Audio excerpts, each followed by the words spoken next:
What if I told you your phone is listening to every single conversation you have? And I can prove it.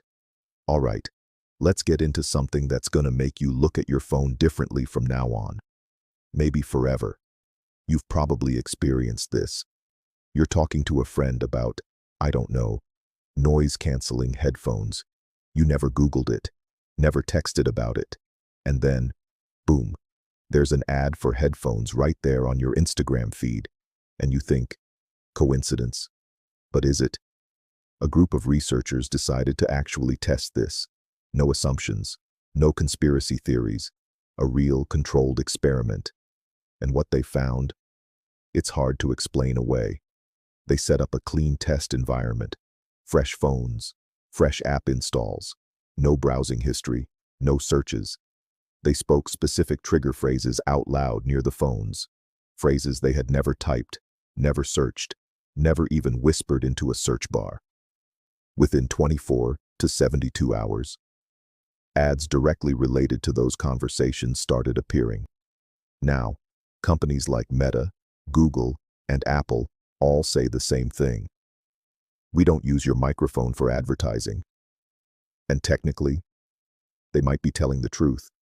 Because here's where it gets more interesting. You've got 300 apps on your phone. You gave most of them microphone permission without thinking twice. This app wants to access your microphone. Yeah, okay, whatever, allow. Here's the thing.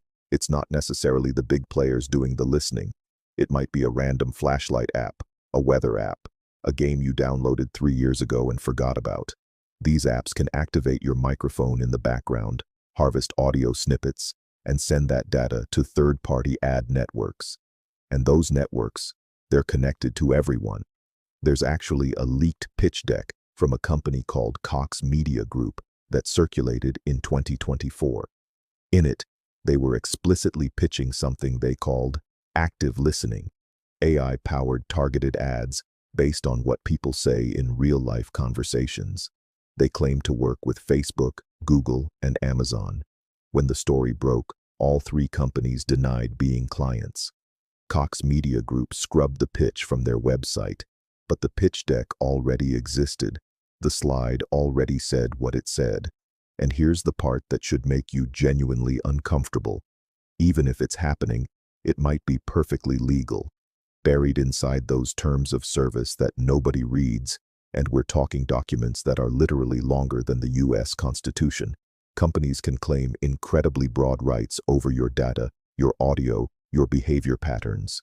You clicked, I agree. That's consent. At least, that's how the law currently reads it. The FTC has launched investigations. Congress has held hearings, but nothing has actually changed. And meanwhile, the technology gets better, faster, and more invisible every single year. Okay, so what can you do? First, go to your phone settings right now. Check every single app that has microphone access. Ask yourself, does this app actually need to hear me? Revoke every permission that doesn't make sense. Second, use a dedicated device for anything sensitive. Conversations you don't want monetized. Have them away from your phone. That sounds paranoid. It's not. It's just being aware of what these devices are. Third, read the privacy labels on apps before you install them. Apple shows them on the App Store. Android has a similar feature on the Play Store. Use them. Because at the end of the day, the question isn't really whether your phone can listen. It's whether you're okay with it doing so, and just not knowing about it. If this video made you think twice, share it with someone who still thinks this is a conspiracy theory. And if you want to see more videos like this, subscribe, because we're just getting started.